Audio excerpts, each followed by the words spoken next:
अभ्यर्थियों की मांग रही है कि बिहार में डोमिसाइल लागू किया जाए। और ऐसा इसलिए हो रहा है क्योंकि बिहार से बाहर कुछ राज्यों में प्रत्यक्ष रूप से डोमिसाइल है, जहां बिहार के अभ्यर्थी फॉर्म नहीं भर सकते, या कह लीजिए कि उस राज्य के अलावा दूसरे राज्य के अभ्यर्थी फॉर्म नहीं भर सकते। जबकि कुछ राज्य में अप्रत्यक्ष रूप से डोमिसाइल लागू है, जहाँ पे भर्ती प्रक्रिया ऐसी है, सिलेबस ऐसा है कि बाहर के अभ्यर्थियों को या तो परेशानी होती है या सिलेक्शन नहीं होने दिया जाता है। उस राज्य का जो सिलेबस रहता है उस राज्य से संबंधित क्वेश्चन अधिक पूछे जाते हैं, प्रश्न अधिक पूछे जाते हैं। अलग से एक पेपर दे दिया जाता है जिसमें 100 का भी 150 प्रश्न रहते हैं, और इस कारण बिहारी अभ्यर्थियों को नुकसान होता है और उस राज्य के अभ्यर्थियों को फायदा होता है। और बिहार में क्या है कि पूरे भारत के लोग आकर फॉर्म भर रहे हैं, नौकरी भी कर रहे हैं। तो हम ये कहना चाहते हैं कि हम लोग किसी बाहरी का विरोध नहीं कर रहे हैं। ये नहीं समझा जाए कि बाहरी का हम लोग विरोध करें, नहीं। बिहार से बाहर के हजारों छात्र छात्राएं यहाँ पटना में आकर रेलवे की तैयारी कर रहे हैं, अन्य प्रतियोगी परीक्षा की तैयारी कर रहे हैं, चाहे दरोगा हो या बीपीएससी सिविल सेवा हो। तो हम लोग किन्हीं का विरोध नहीं कर रहे हैं, लेकिन बिहार के अभ्यर्थियों के हक में हम लोग ये मांग कर रहे हैं कि बिहार की सरकारी नौकरी में डोमिसाइल लागू। ऐसा इसलिए कर रहे हैं क्योंकि जब एक देश एक कानून की बात की जाती है, एक देश एक चुनाव की बात की जाती है, तो फिर एक देश एक नियुक्ति प्रक्रिया क्यों नहीं होनी चाहिए? हर एक राज्य में अलग अलग प्रक्रिया क्यों है? किसी राज्य में आप बाहर के लोगों को फॉर्म नहीं भरने दे रहे हैं, किसी राज्य का सिलेबस कुछ और है। अगर बिहार में कोई नौकरी करेंगे और बिहार के बारे में पता नहीं है तो फिर यहाँ नौकरी कैसे करेंगे? इसलिए बिहार से संबंधित प्रश्नों की संख्या ज़्यादा पूछी जाए। प्राथमिक शिक्षा में 100% डोमिसाइल लागू हो, क्योंकि आंध्र प्रदेश के, तमिलनाडु के, पश्चिम बंगाल के कोई यहाँ शिक्षक या शिक्षिका बन गए तो क्या बच्चों को बता पाएंगे सही से? भाषा का प्रॉब्लम होगा, बच्चे तो तमिलनाडु की भाषा नहीं समझेंगे, या तमिलनाडु के शिक्षक यहाँ की मैथिली या भोजपुरी मगही नहीं समझेंगे। इसलिए प्राथमिक शिक्षा में 100% डोमिसाइल लागू हो, और अन्य जगह 90% डोमिसाइल सीधे तौर पे लागू हो। 10% सीट ओपन रहे जिसमें बिहार के लोग भी जा सकते हैं, बिहार से बाहर के लोग भी आ सकते हैं। और बिहार के प्रतियोगी परीक्षाओं का सिलेबस भी इस तरह बनाया जाए कि बिहार से संबंधित प्रश्न ज़्यादा पूछे जाए, और हो सकता है तो एक अलग से पेपर दे दिया जाए जिसमें सिर्फ और सिर्फ बिहार से संबंधित प्रश्न पूछे जाए, और बिहार के अभ्यर्थियों के साथ न्याय हो, पारदर्शिता लाई जाए। दरोगा, सिपाही, बीएसएससी सहित सभी बहाली में पारदर्शिता लाई जाए, क्योंकि अभी रिजल्ट के नाम पे सिर्फ रोल नंबर का पीडीएफ जारी होता है, आंसर की जारी नहीं होता है, कट ऑफ जारी नहीं होता है, क्वेश्चन बुकलेट नहीं दिया जाता परीक्षा के बाद, ओएमआर शीट का कारण कॉपी नहीं दिया जाता है। तो वो सब जारी किया जाए, परीक्षा के बाद आंसर की जारी हो, रिजल्ट के साथ कट ऑफ सभी का मार्क्स जारी हो। और डोमिसाइल की जहाँ तक बात है तो अब देखिए आरटीआई से बहुत सारा डाटा आया, आरटीआई से डाटा आया। हम बताना चाहेंगे आपको कि ये डाटा है, ये टीचर बहाली से संबंधित है। इसमें है 423 पुरुष सफल हुए, 423 जनरल कैटेगरी में पुरुष सफल हुए हैं, उसमें से 64 सिर्फ बिहारी है। 423 में सिर्फ 64 बिहारी, और बाहरी है 359। उसी तरह महिला में जनरल कैटेगरी में एक क्लास का हम बता रहे हैं, एक विषय का बता रहे हैं, 952 में बिहार की महिला है 176, बिहार से बाहर की महिला है 776। मतलब ये सुनने में थोड़ा अजीब लग रहा है कि कहीं प्रिंट गलत तो नहीं हो गया ना, बिहार की जगह बाहरी नहीं लिखा गया ना, लेकिन नहीं, ये सच्चाई है कि बिहार से ज़्यादा बाहरी का सिलेक्शन हुआ है। और इसके अलावा और भी डाटा है जिसमें हम ये बताना चाहेंगे कि 163 बाहरी का सिलेक्शन हुआ, सॉरी 63, वन नहीं, सिर्फ 63 बाहरी का सिलेक्शन हुआ है, और 199 63 बिहारी का सिलेक्शन, गलत हम बोल दिए, 63 बिहारी का 63 बिहारी और 199 बाहरी का सिलेक्शन हुआ है। तो ये अचानक ये कैसे हो गया? ये तो आश्चर्य लग रहा है। ये एक गिरोह काम कर रहा है बिहार में शिक्षक भर्ती में, और बिहार से बाहर के कुछ राज्यों में, जहाँ से सेटिंग का खेल चल रहा है कि बिहारी अभ्यर्थियों का हक मारा जाए। और इसीलिए आप देखिएगा कि बिहार में कुछ गिरोह सक्रिय है जो मिसाइल लागू नहीं होने देना चाहते हैं, लेकिन ये बिहार के अभ्यर्थियों के साथ नाइंसाफी है। अब देखिए, उत्तर प्रदेश बेसिक शिक्षा परिषद के प्राथमिक विद्यालयों के लिए प्रशिक्षु शिक्षकों का चयन, ये नोटिफिकेशन है, इसमें स्पष्ट रूप से लिखा हुआ है कि उत्तर प्रदेश का निवासी होना चाहिए। लेकिन बिहार में किसी चीज़ में ऐसा नहीं रहेगा कि बिहार का निवासी होना चाहिए। कुछ राज्य में ऐसा है या 5 वर्ष से वहाँ का निवासी है तभी फॉर्म भर सकते हैं, डीएलएड तभी कर सकते हैं जब 5 वर्ष से उस राज्य में रह रहे हैं। लेकिन बिहार में क्या किया गया, TRE1, TRE2, TRE3 में फर्जीवाड़ा किस तरह किया गया है? परीक्षा से पहले कहीं जमीन ले लिया, वो भी फर्जी तरीके से, या तो कोई सगे संबंधी है तो उनसे लिखवा लिया गया, या दोस्त से लिखवा लिया गया, जमीन लिखवा लिया गया, आधार कार्ड में चेंज करवा लिया एड्रेस, ये हजारों की संख्या में है। और यहाँ यहाँ का आरक्षण का लाभ भी ले लिया, ओबीसी में आ गया, कोई एससी में आ गया। अब आप सोचिए कि कितना बड़ा खेल बिहार में हुआ। और मैं ऐसे नहीं कह रहा हूँ, मैं सबूत के साथ कह रहा हूँ। और बीपीएससी में, शिक्षा विभाग में है हिम्मत तो एक बार जांच करा ले, TRE 1, TRE 2, TRE 3। हजारों फर्जी निकलेंगे, जो फर्जी दिव्यांग सर्टिफिकेट, फर्जी डोमिसाइल और बायोमेट्रिक फर्जी तरीके से किए हैं, जांच करवा ले। वो साइबर थाना में दिलीप कुमार के खिलाफ आवेदन देने से कुछ नहीं होता है। दिलीप कुमार इस सबसे नहीं डरता है। तो बीपीएससी के अधिकारी लोग सुन ले, पहले अपने गिरबान में जाके, और जो गिरोह काम कर रहा है ना, आज न कल पकड़ा जाएगा। और बीपीएससी के वो अधिकारी भी बेनकाब होंगे जो ये सब काम कर रहे हैं। जिसका 2 पैर कटा है, किसी का 1 पैर कटा है, किसी का दोनों हाथ कटा है, किसी का 1 हाथ कटा है, वो बिहार में विकलांग नहीं है, वो बिहार में दिव्यांग नहीं है।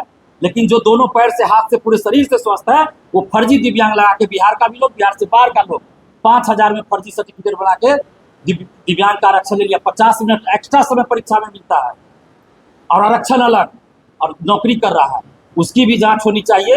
ये सारे चीज की जांच हो। और काउंसलिंग इसीलिए पहले नहीं कराया जाता है। किसी भी बहाली में देखिएगा ना कि पहले काउंसलिंग होता है रिजल्ट से पहले, लेकिन यहाँ काउंसलिंग नहीं होता है। यही खेल खेला जा रहा है काउंसलिंग के नाम पर।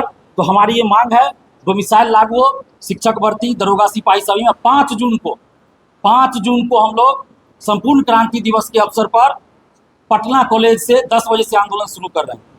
5 जून सुबह 10 बजे पटना में पटना कॉलेज मैदान से हम लोग आंदोलन शुरू कर रहे हैं।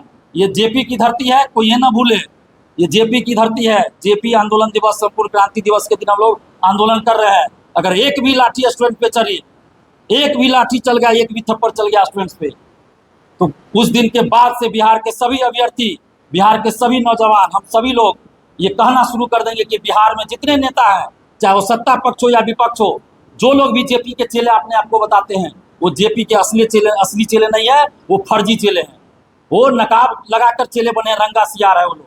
अगर जेपी के असली चेले होंगे तो जेपी आंदोलन के दिन, संपूर्ण क्रांति दिवस के दिन अभ्यर्थियों पे लाठी नहीं चलाएंगे, ना एक थप्पड़ लगाएंगे, क्योंकि हम लोग शांतिपूर्वक आंदोलन करने जा रहे हैं। एक कागज का टुकड़ा भी किसी पे हम लोग नहीं चलाते हैं। हाथ जोड़कर सरकार से विनती करते हैं कि हमारी मांग को सुनिए, वार्ता कीजिए। कभी हम लोग हिंसक नहीं होते और ना ही होंगे। और साथ में हम नीतीश कुमार जी से भी कहना चाहते हैं, हाथ जोड़कर विनती करते हैं नीतीश कुमार जी से, तो नीतीश कुमार जी, आप जेपी आंदोलन से उभरे हुए नेता हैं, और बिहार के जितने बड़े नेता हैं वो सभी या तो जेपी आंदोलन से डायरेक्ट उभरे हुए नेता हैं, या जेपी आंदोलन से उभरे हुए नेता के बेटा बेटी, पोता पोती हैं। और जेपी आंदोलन के दिन, जेपी आंदोलन दिवस के दिन आंदोलन हो रहा है। बिहार के अभ्यर्थियों के हक की लड़ाई है। ये किसी एक की लड़ाई नहीं है, बिहारी स्वाभिमान की लड़ाई है। और वोट दे बिहारी, नौकरी ले बाहरी अब नहीं चलेगा। लाठी खाए बिहारी, नौकरी ले बाहरी नहीं चलेगा। बिहार की सरकारी नौकरी पर पहला हक बिहारियों का है। हम बाहरी का विरोध नहीं कर रहे हैं। 10% हम बोल रहे हैं कि 10% सीट ओपन रखिए कि बाहर के लोग भी आ सकते हैं, और उसमें बिहारी लोग भी जा सकते हैं। तो हम बाहरी का विरोध नहीं कर रहे हैं। अगर किन्हीं को सबूत चाहिए कि बिहार में बाहरी लोगों का कितना हम लोग स्वागत करते हैं, तो हम सबूत भी देने के लिए तैयार हैं। यहाँ के उस कोचिंग शिक्षक, कोचिंग संस्थान का नाम बता देंगे, जाके अभ्यर्थी से मिलवा देंगे, जहाँ बिहार से बाहर के लोग आकर तैयारी कर रहे हैं। उनके रहने का, खाने का कोई चार्ज नहीं लग रहा, फ्री में रह रहे हैं, पटना में फ्री में परीक्षा दे रहे हैं। सारी व्यवस्था यहाँ कोचिंग वाले कर रहे हैं। आप कहिएगा तो नाम भी बता देंगे वैसे शिक्षक का। तो बिहार में ऐसा स्थिति है कि बाहरी का हम लोग इतना सम्मान करते हैं।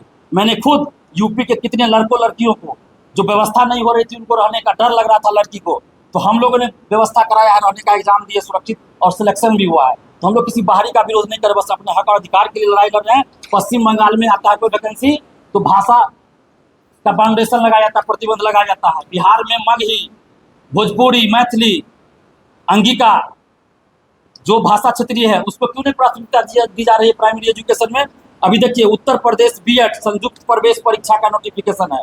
इसमें स्पष्ट लिखा हुआ है कि मैक्सिमम, अधिकतम 5% बाहरी को लेना है, सिर्फ 5% बाहरी को लेना है। लेकिन बिहार में हमने डाटा बताया, 63 बिहारी, 199 बाहरी।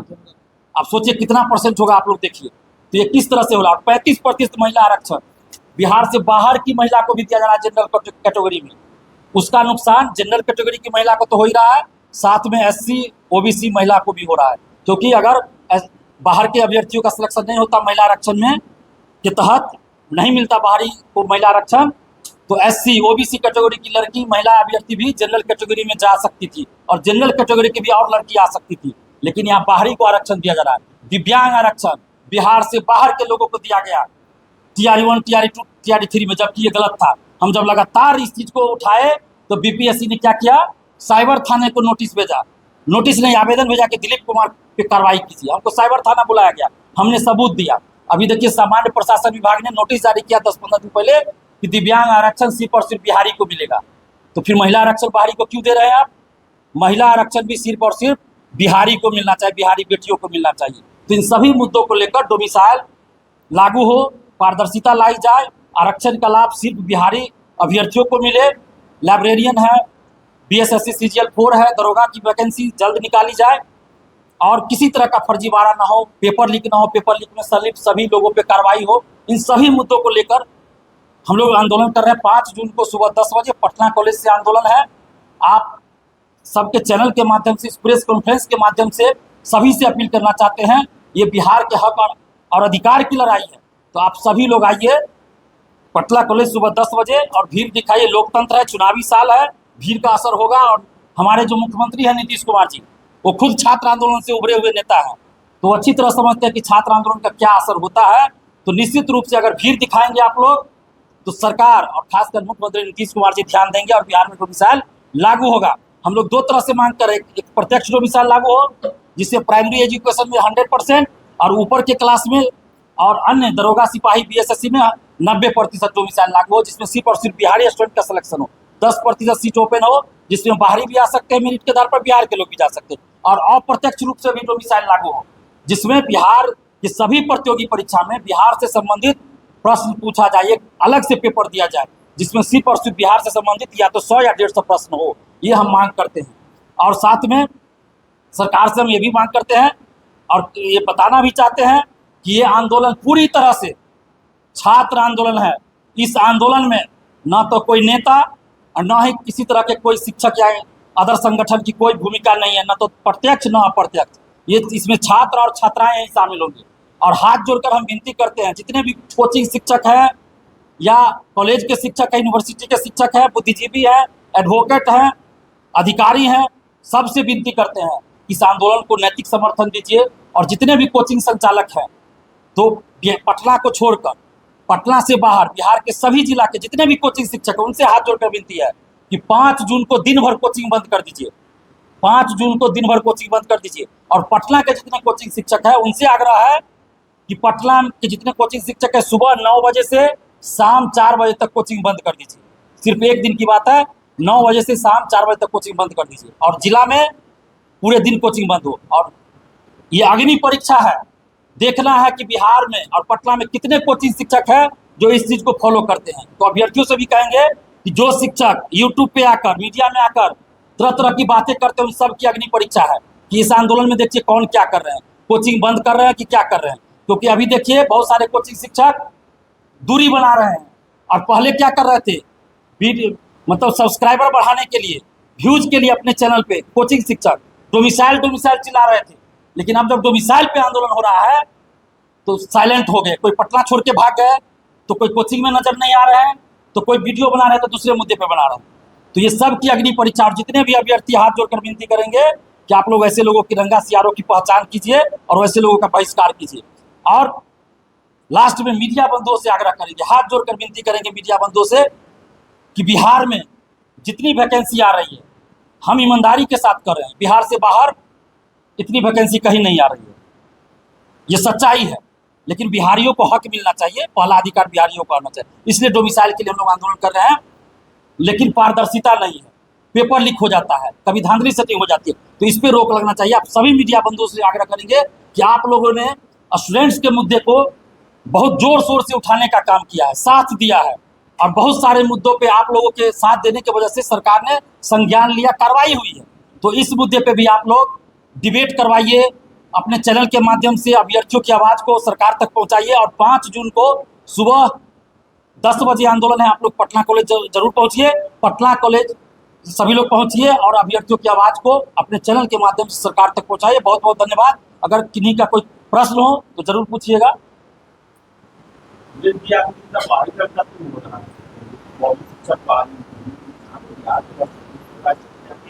वहाँ का सीट ले लेते हैं, लेकिन इसमें शिक्षक बहाली में इतना बड़ा संख्या में बहाली कैसे सामना। देखिए, बिहार से बाहर खासकर रेलवे वैकेंसी में बिहारी अभ्यर्थियों का झंडा गड़ता था, लेकिन एक समय आया जब रेल मंत्री ममता बनर्जी बोर्ड का एक ही साथ एग्जाम होगा, मतलब आप किसी एक बोर्ड के एग्जाम में अपियर हो सकते। पहले था अलग अलग बोर्ड में आप एग्जाम दीजिएगा, मतलब अलग अलग समय पे एग्जाम होता था। तो अगर कोई अभ्यर्थी महेंद्रू बोर्ड का फॉर्म भरा, यहाँ भी एग्जाम दे सकता है, कोलकाता भी दे सकता है। लेकिन ममता बनर्जी ने क्या किया, बिहारी अभ्यर्थियों को छांटने के लिए एक साथ कर दिया। उसके बाद वर्तमान जो सरकार है उसने भी कर दिया कि एक साथ सारा पद के लिए एनटीपीसी करके सारा को खिचड़ी बना दिया, तो बिहारी अभ्यर्थियों की हकमारी हुई।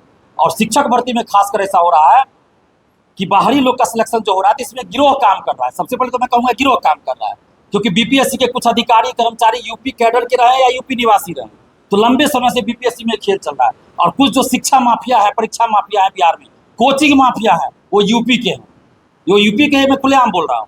और इसमें देखिएगा यूपी के 7 लोग शिक्षक पकड़े गए फर्जी आवासीय, बिहार का आवासीय सर्टिफिकेट बना के फर्जी, और वो नौकरी करने आया था, पकड़ा गया। अभी बहुत ऐसे हजारों हैं। तो यूपी का कुछ जो कोचिंग शिक्षक भी पटना में है, वो शिक्षा माफिया है, कोचिंग माफिया है, वो लोग गिरोह का काम कर रहा है। और दूसरी बात, एक तो ये होगा, दूसरी बात कि बिहार के कुछ कोचिंग शिक्षक, खासकर जो फेमस है यूट्यूबर कह लीजिए, वो कोचिंग शिक्षक कहने में मुझे शर्म आ रही है, उन लोगों ने ठीक से पढ़ाया नहीं, अभ्यर्थियों को गुमराह करते रहा। और इसका भी एक प्रभाव पड़ा कि अभ्यर्थियों को गुमराह किया गया। अभ्यर्थी रोज कटअप जारी कर रहे हैं, कोई टेस्ट सीरीज लॉन्च कर रहे हैं, फलना तो चिन्ना, ये वो बेसिक पढ़ाई होनी चाहिए, ये भी जरूरी है। लेकिन सबसे बड़ा कारण है कि गिरोह काम कर रहा है बिहार में, सेटिंग का खेल का। क्योंकि क्या होता है, आप देखिए, बिहार में किसी गांव से 10 लड़का का सिलेक्शन करवा दे सेटिंग से, तो पूरे बिहार में हल्ला हो जाएगा। लेकिन बाहर वाले का अगर सेटिंग से हो रहा है, तो बिहार में हम लोग को पता नहीं चलेगा। उस गांव में हल्ला होगा, अभी तो गांव वाला यहाँ क्यों आएगा, उसको लगा बिहार में कुछ कर रहा है, हमको क्या मतलब है। तो इसलिए ये सेटिंग का जो है तरीका बदल रहा है, ये गैंग का जो है तरीका बदल रहा है, धांधली सेटिंग का। तो इसकी भी जांच हो कि आखिर कैसे, क्या बिहारी अभ्यर्थी इतना मतलब पढ़ने में कमजोर हो गए, बाहर जाके यूपीएससी निकाल रहे हैं, रेलवे में निकाल रहे हैं, अन्य वैकेंसी निकाल रहे हैं सेंट्रल सरकार में की वैकेंसी में, और टीचर बहाली में नहीं निकालेगा, ऐसा नहीं है। ये गिरोह काम कर रहा है, सेटिंग धांधली का गिरोह काम कर रहा है। आया भी है पेपर लीक की जो जांच हुई है आर्थिक का, उसमें आया भी है कि यूपी का गिरोह सब है पेपर लीक में, यूपी से है, झारखंड से, बहुत राज्य से है। और यहाँ तो सबूत है कि भाई फर्जी दिव्यांग सर्टिफिकेट, फर्जी आवासीय लगाया है, पेपर में छपा है। तो चेयरमैन साहब, बीपीएससी के चेयरमैन साहब, जरा आंख खोलिए और देखिए, जांच करवाइए। कोई भी बहाली में पहले काउंसलिंग होती है, सर्टिफिकेट की जांच होती है, लेकिन शिक्षक भर्ती ऐसी है जिसमें कोई जांच, दिव्यांगता की जांच नहीं हो रही है भाई, दिव्यांग सर्टिफिकेट की जांच नहीं हो रही है। डीएमसीएच, हम एड्रेस तक बता रहे हैं, डीएमसीएच दरभंगा, समस्तीपुर सदर अस्पताल, 10-20 हज़ार में फर्जी सर्टिफिकेट वहाँ का लोग लगा रहे हैं, वहाँ से बन रहा है, या फिर वहाँ का मोहर और साइन फर्जी लगा रहा है। ये भी तो जांच करना चाहिए शिक्षा विभाग पर, वो भी नहीं हो रहा है। दरभंगा का बहेरी, समस्तीपुर का शिवाजी नगर, मधुबनी का फुलपरास, इस सब में खुलेआम फर्जी दिव्यांग सर्टिफिकेट बनाकर लोग फॉर्म भर रहे हैं, नौकरी कर रहे हैं। इस सब की जांच होनी चाहिए। और उसमें एक कॉलम वही है, बीपीएससी सिविल सेवा में किसी भी कीमत पर नॉर्मलाइजेशन परसेंटाइल 2 शिफ्ट में परीक्षा, या कह लीजिए 1 शिफ्ट से ज़्यादा में परीक्षा मंजूर नहीं। चाहे दिलीप कुमार को फांसी पर चढ़ना पड़े, ये लोग चढ़ा दे। 15 लाख का तो अभी किया ही है ना, कि 15 लाख जब्त करवाने का साजिश। तो हम इस सब चीज़ से नहीं डरते। और सुप्रीम कोर्ट का आदेश भी आया है कल या परसों कि 2 शिफ्ट में परीक्षा असमानता को दर्शाता है, 1 शिफ्ट में परीक्षा कराना होगा। नीट पीजी का मामला है, तो ये तो और हम लोग का पक्ष मजबूत हो गया। सुप्रीम कोर्ट ने भी आदेश दे दिया। तो कोई अधिकारी, अगर आपके पास क्षमता नहीं है कि 10 लाख का स्टूडेंट, आप 20 लाख का एक दिन में परीक्षा ले लीजिए, तो इस्तीफा दे दीजिए। तो काहे का बिहार में विकास, काहे का सुशासन का राज कहिएगा तब? एक दिन में आप 10 लाख स्टूडेंट का परीक्षा नहीं ले पाइएगा। ये परीक्षा ले सकते हैं 20 लाख का भी एक दिन में, एक शिफ्ट में, लेकिन अंदर से जब बेईमानी होगी कि नॉर्मलाइजेशन की आड़ में सेटिंग धांधली करना है, तो फिर तो उसकी बात अलग है, उसकी बात अलग है। आप कहेंगे हम लोगों पे अफवाह फैला रहे हैं, अभी नोटिफिकेशन में आप लिख रहे हैं, अब बाद में कहेगा कि यही लोग अफवाह फैला रहे हैं। तो हम लोग अफवाह नहीं फैला रहे हैं। बाकी जो कार्रवाई करना हो तो सरकार और आयोग कर ही रहे हैं, सबसे हम लोग डरते नहीं है। लेकिन इतना विनती करेंगे सरकार से कि कम फर्जीवाड़ा रोकिए हुजूर, कि जो लोग कर रहे हैं कम से कम दिव्यांग लोगों पे तो तरस खाइए, जिसका एक हाथ कटा है, किसी का 2 हाथ कटा है, दोनों पैर कटा है। विरोध कीजिएगा आप, अगर वो एग्जाम होगा। बिल्कुल विरोध करेंगे, बिल्कुल विरोध करेंगे। एक शिफ्ट में परीक्षा हो, एक सेट सारे बिहार में क्वेश्चन हो, अलग अलग नहीं चलेगा। चाहे कोई भी परीक्षा हो सिविल सेवा में, ये लागू नहीं होने देंगे हम।